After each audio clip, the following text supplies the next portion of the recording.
Hey, all right. All right, Homelessness Awareness Week, event number 2. Yesterday, we had a student documentary that we shared on social media. So definitely check that out if you haven't already. Today, we are doing Miracle Messages. They are expanding out to Los Angeles from San Francisco. And one of the programs that they have that we're really trying to embrace in Los Angeles is the Phone Buddy program. And so that is where people will basically be matched up with an unhoused or homeless neighbor, and they'll check in once a week by phone. So it's a remote opportunity. It's really simple, and it's a really great way to restore some of the sort of social connection. We have people coming into the room right now, so we'll go ahead and allow them in as we get started. And let's just let this person connect via audio before I continue talking. Okay, hi Victoria. We're just getting started here. So we are introducing Miracle Messages now. We have the general manager of Miracle Messages in Los Angeles, Jenni Taylor, here with us today. She's been so great to speak to about this program so far. And so we want to give her a chance to tell us a little bit about Miracle Messages, Miracle Friends, and how we might get involved. I think that they need volunteers. We want to do volunteer stuff. We want to do something to respond to homelessness. And I think that this is one of those things, is creating a real nice social asset for folks that have been unfortunately experiencing homelessness. So I think what we'll get started with is actually one of the people at Miracle Messages sent me a video that I want to play. And I think that it illustrates pretty nicely how this Phone Buddy program works, or at least what the impact of it is. So we'll go ahead and do that. I'm going to share my screen. And let me make sure I have everything actually set up here. Okay, and alrighty, share my desktop. Okay, probably see all the folks here. Okay, here we go. So let me turn that up. Please enjoy this video. Reconnecting to your family, help get you off.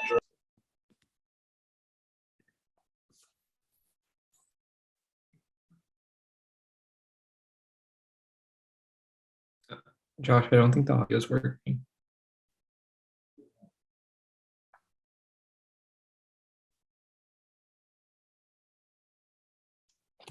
Yeah, Josh, there's no audio on this end, but we do have the subtitles.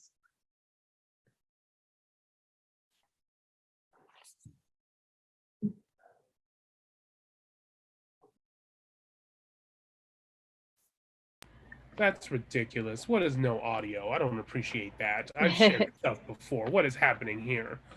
Okay, let me see if I can troubleshoot that really quick. I don't understand why there's no audio. Technology, folks. Woo! Just posted Johnny's video in the Facebook groups. And yeah, it works. I think just don't mute yourself. Just had a pretty big lead come in. Homeless man is the uncle of a girl I went to high school with. Get down, Johnny. He's alive and well. Oh my God. So I went back next week. He comes in and he goes, "Hey, John, good news. I found your family." Reunited with a long-lost brother who has spent the last 30 years homeless and on the streets. We couldn't find him. We haven't seen him in 30 years. A homeless advocacy group had located Johnny in San Francisco. I love you all. I'm still alive and I miss you. I couldn't believe you found him that quick, you know? Johnny, hey, good. Do you have a few minutes? Can we go sit in the media room? It's good to see you, man. Didn't think I'd ever hear from you again. Love you. Look forward to talking with you. We all miss you. I love you, and it's good to know that you're okay. You need to come be with us. You'll love it. We miss you so much. We love you, Uncle Johnny. I saw your video, and I know you need us. We've been looking for you. It's never too late. Since I was connected with him again, it kind of brought me back to reality. When I had family I could talk to and rely on now, I guess I got clean because of them. I got my hip finally, you know, so the pain is gone. That's the best thing. For the last year, you've been in the Miracle Friends phone buddy program with Linda, having the weekly calls and texts. I mean, that was somebody to talk to, you know. I've only had one person on there, and that's Linda. She knows about my failed attempts and all that, and just to talk to somebody, you know. It sounds like that the friendship with Linda has been a real positive. Yeah, it's maybe good and bad. I mean, you know, somebody to talk to, you know. We talked for about an hour. Every time she calls, like twice a week. And I'd probably be dead by now from working with this guy. I thank you very much, brother.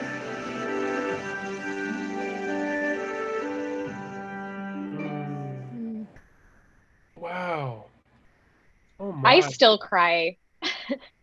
I do. I still tear up. Like I still get goosebumps. It never goes away. That is the impact of that is just like so large. Yeah. Because I think we're seeing sort of just like, and I think that highlights sort of the reunification part of Miracle Messages, right? But I think also when he was saying, like, I didn't have anybody to speak to except that one person for a while on the Phone Buddy program. And I think that is something that we don't think about, right? We don't think about that people don't just have anyone to talk to, right? And I think that there's so much benefit in just being able to just let somebody hear you, you know, just have someone to just converse with. So sorry, I just had to, like, that really affects me. So but Jenni, maybe you could go into telling us a little bit more. Yeah, totally. Guys, it's such a pleasure to be here. And no, that video, it never stops giving me chills. And when I first found Miracle Messages, you know, they started in San Francisco about 6 or 7 years ago, but I found them recently. And I did not know about the lack of social support and connection. I think we kind of have a general idea, but to watch these videos and get to know what's actually going on. And I think even that separation from family and friends was new to me. I think somewhere in the back of my head, not being a part of this, I was like, oh, well, they always know where home is, or, you know, you kind of have this idea in your head. And yet when I came to Miracle Messages and to see these people who did not have a phone, who did not have an address, who did lose contact for years at a time, and it opened my eyes to a problem that I did not even realize how rampant that was. You know, I think we make a lot of assumptions, like they left home for a reason, and sometimes that's true. But this really changed my view on what that's like to lose that support, to not be able to send a letter, to not receive a letter, to not have any stability in your life. So I know that was very eye-opening for me. And then to come in, and what we're so excited about is we want to bring this to LA. And so the reunification, the Miracle Messages part of recording a message, and they have detectives and private eyes and volunteers online who go on Facebook and community groups, and they post that video. And that's how they're able to link people back together, which is really exciting. So that's been going for 6 or 7 years with over 500 reunifications. I mean, just beautiful stories. Absolutely. The longest I think I heard was 60 years, where that person had not been in touch with their family for 60 years. And they were able to create a reunification moment. So it's just really powerful stuff. Yeah, Josh, I love your face right now. Absolutely. I mean, it's mind-blowing. It's mind-blowing. And lost connections and people moving. I just heard a story the other day where someone had like moved countries, like his children were in a different country, and then they were able to reunify years later. So it definitely touches the heart, and it was a problem I was not aware of. And then to see this and see the power is, yeah, well, you guys saw, but it's very well emphasized. Right. So this has been going on for several years, and Kevin started this because he had an uncle of his who was experiencing homelessness. And so from Kevin's perspective, the guy you saw in the video wearing the mask, he saw his uncle kind of coming in and out of, family events, but never quite staying with them and what's going on, and kind of seeing that as a kid and growing up and knowing, wow, my uncle's going through things, but where is that support system? What's going on? And so Kevin created Miracle Messages.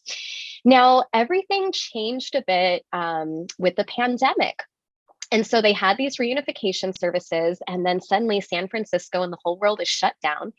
And the mayor came to Kevin and asked, they were doing all these initiatives to help people experiencing homelessness get housed and to be safe. And we saw a lot of those initiatives during the pandemic.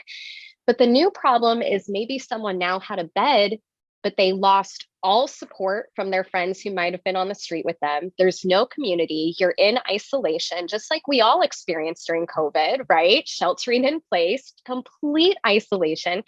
So maybe your physical needs are being taken care of, but your emotional needs are just falling to the floor. And I want you to imagine coming into your first room. You haven't had a room in X amount of time. And first there's joy and exhilaration. And then there's this moment of, I have no one to share this with, and I don't know what to do next. And I want you guys to just picture what that's like, coming into a room where now your physical needs are technically met, but the support's gone. And it's just gone. And now you're in a room alone. And what do you do? And so we really do believe that relational poverty is a form of poverty. And this intangible loneliness and lack of support, okay? And that's what we're trying to address. So in comes this program, Miracle Friends, as an expansion of the messages portion.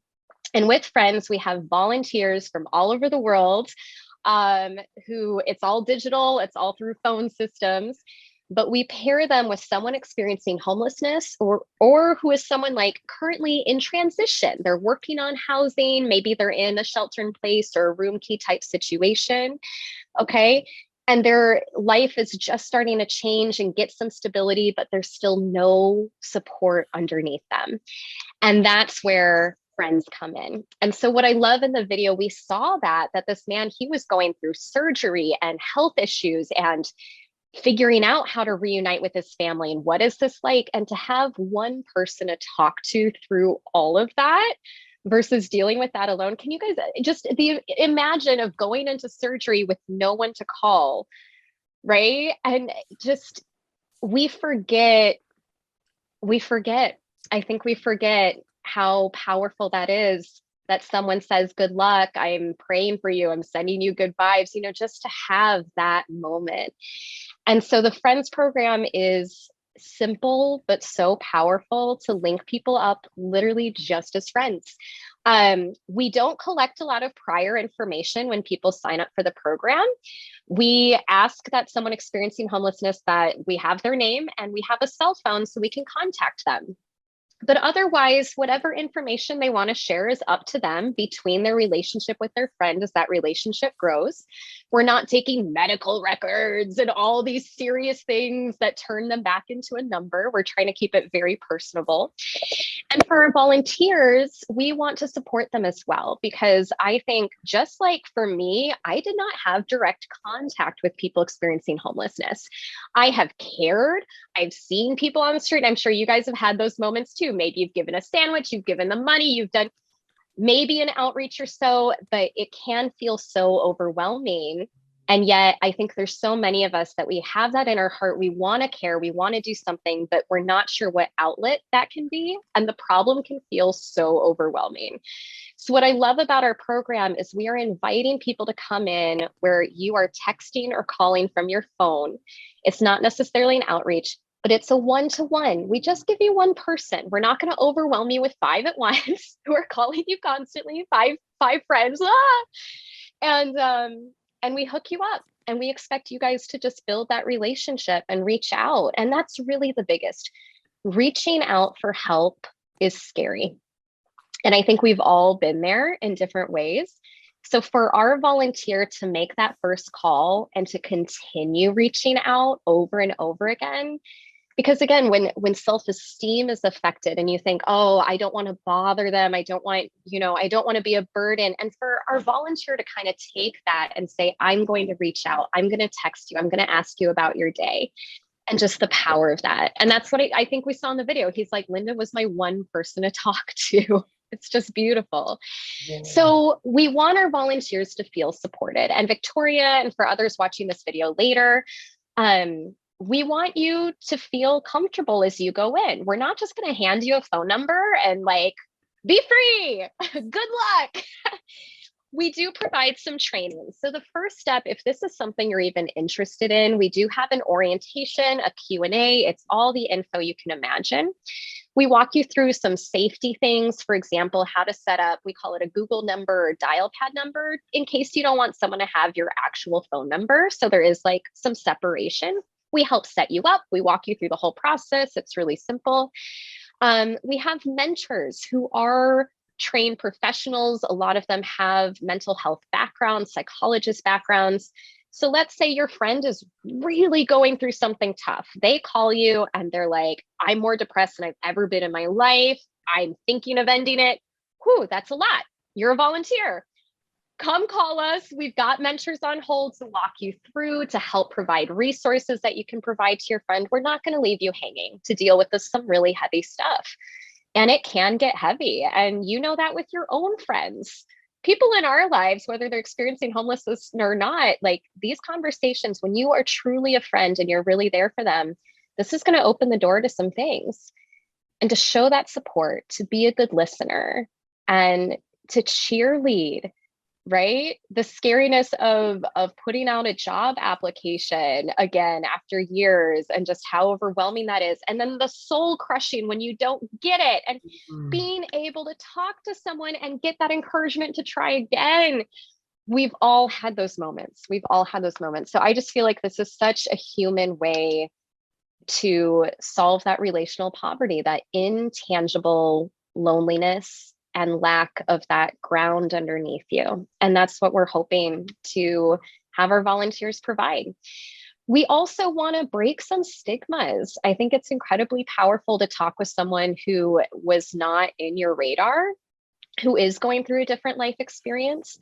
Right now, we're partnering with a shelter in Los Angeles that helps LGBTQ plus youth who have been thrown out of their homes, and that's why they're experiencing homelessness. We also have much older veterans who are experiencing homelessness. We have this huge range, and sometimes you never know why, or what brought them there, but we have this huge range of people, and we want to break those stigmas and connect a volunteer with someone maybe they would never have talked to, and see if that relationship can develop. So that's what we are working on. I'm just so thankful for what you guys are doing with this week of awareness for homelessness. Is beautiful. When I come to LA, I see so many partnerships that are working their butts off, providing meals, providing showers, providing legal assistance, providing this, providing that. And yet, to my knowledge right now, we're the only phone buddy system being offered for this very specific piece, as far as to my knowledge. And if you guys hear about more, send them my way, because we love partners, we love new friends. But to my knowledge, currently, we're the only ones saying we want to help relationship poverty. And that's where we come in with our little key for this one little keyhole. And that's what we want to do. So guys, we are looking for volunteers right now. We are looking for people who are willing to commit to coming to our orientation, asking some questions. And if you like it, we will proceed and give you a buddy, and you can text all day if no one wants to call, if you want to do a call. Boundaries are important. Setting boundaries with your friend. Hey, I'm available Friday afternoon, so call me then if you need to reach out, or reach out through text. We walk you through all of that. But we do assume it's going to be about an hour a week that you're committing to reach out, to have this person on your radar. And yeah, so guys, that's Miracle Friends. That's amazing. Thank you so much for talking about that. I think that you're right. We do have a lot of sort of human services and homelessness response stuff. And there's so many organizations that are doing amazing work. I mean, but yeah, I do think that this is sort of one part that you don't hear about a lot. You don't hear about just sort of like creating social assets for people in that way, right? Like just having someone to speak to. So I think that this is an amazing opportunity. It's something I want to do. And I hope that we can get more people interested. I'm curious, what sort of is there a timeline? How often do y'all accept volunteers? Is it all the time? What does that look like? All the time. We do have a push right now because we are partnering with sites in LA that have people experiencing homelessness who are signing up for our program as we speak right now. Different applications are coming in asking for a friend. And so we need friends to sign up. So while this could be any time, I would encourage people to put this on their radar sooner than later, because we have people waiting. We have people waiting to be matched. And I think that can get disheartening too, to kind of put yourself out there and be like, yes, I want a friend. And we're like, cool, wait 6 months, we'll get back to you. So there is no time limit, and we are open throughout the whole year. We're accepting. And again, I think a lot of people are going through finals right now. So if you want to wait and start during your summer, yeah, that makes complete sense to us. Okay. So please know your own schedule and what you're capable of. But again, the time ask, I wouldn't say is that much. And again, we help you set boundaries with your friends. So we don't want anything overwhelming where someone's calling you every day, twice a day, you know. We want to keep everyone in a reasonable aspect where you can really show up for that person during that phone call or during that texting conversation. But yeah, people can sign up at any time. Josh, I think you have the Get Involved forum, and I'll have you spread that out to everybody or link that to this video. And that's just a name and email. And that just says showing interest. We're not giving you a buddy yet. It just means you're interested. And then you'll get a link to the orientation. And at the orientation, we answer all your questions. You want to proceed, you'll sign a waiver, and we'll get you a mentor and get you a buddy. So that's kind of the timeline. It's as fast as you want it to be. Orientations are every Wednesday. And those are just rolling. We have it every Wednesday. So every Wednesday, as new volunteers are trickling in, sometimes it's 2, sometimes it's 10 for a week. And we have that meeting, we have that orientation online for everybody.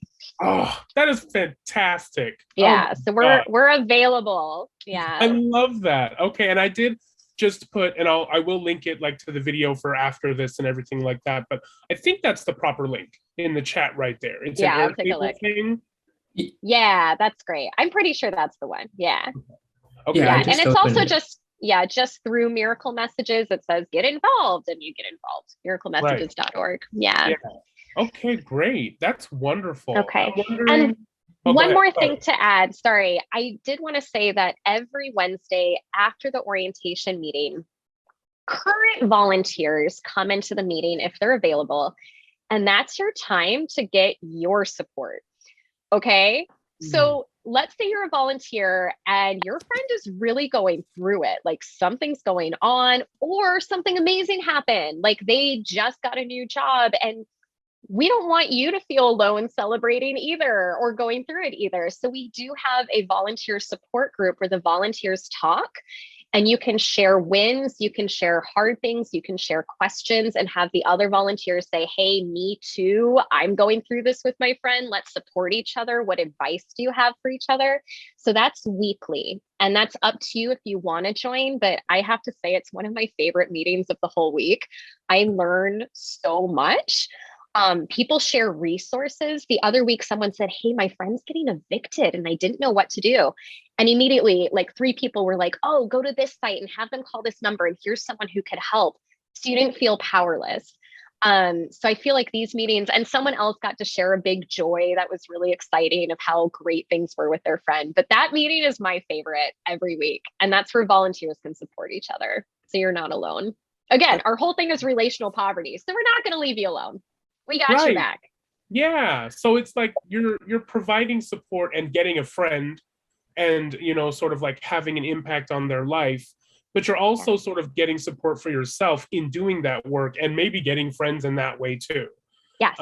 So overall, it seems like everyone benefits in a way. Like everyone gets a social connection or several, and the impact is just like, I feel like I wonder if people, I don't know if they feel the impact when they're sort of going through it, but I'd love to believe that there is a huge one. I think I heard something about that there's a percentage of people that were in your programs that like ended up finding housing or something like that. And is that the case?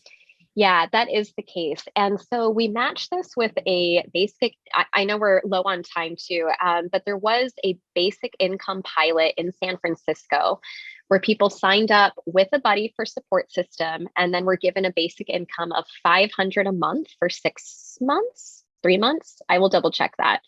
I think it was 6 months. And what we found is we didn't even set housing as a goal, right? 500 a month in San Francisco, guys, I think everyone knows that doesn't go far.